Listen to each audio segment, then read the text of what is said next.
లలిత వారి శ్రావణం ప్రత్యేక ఆఫర్ అన్ని బంగార నగలపై తరుగులో 1% తక్కువండి.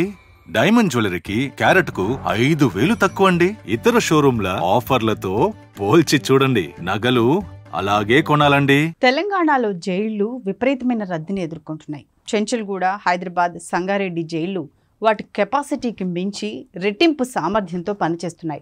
రాష్ట్రంలోని ఇతర ప్రధాన జైళ్లు కూడా వాటి పరిమితుల కంటే 50-60% ఎక్కువగా ఖైదీలతో నిండిపోయాయి. డ్రగ్స్ కేసులో అరెస్ట్ అయిన వారి సంఖ్య పెరగటమే ఇందుకు కారణమని జైళ్ల శాఖ అధికారులు చెబుతున్నారు.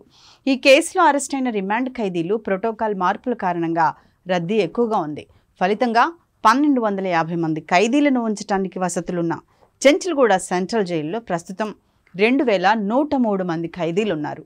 సంగారెడ్డి జైల్లో 220 మంది ఖైదీలకు గాను 569 మంది ఉన్నారు. ఇటీవల ప్రభుత్వాసుపత్రి నిర్మాణం కోసం వరంగల్ కేంద్ర కారాగారాన్ని మూసివేయటంతో సమస్య మరింత జటిలమైంది. వరంగల్కు చెందిన సుమారు 1000 మంది ఖైదీలను హైదరాబాద్, కరీంనగర్, ఖమ్మం, నిజామాబాద్లోని ఇతర జైళ్లకు పంపారు. దీంతో ఆయా జైళ్లలో రద్దీ విపరీతంగా పెరిగింది.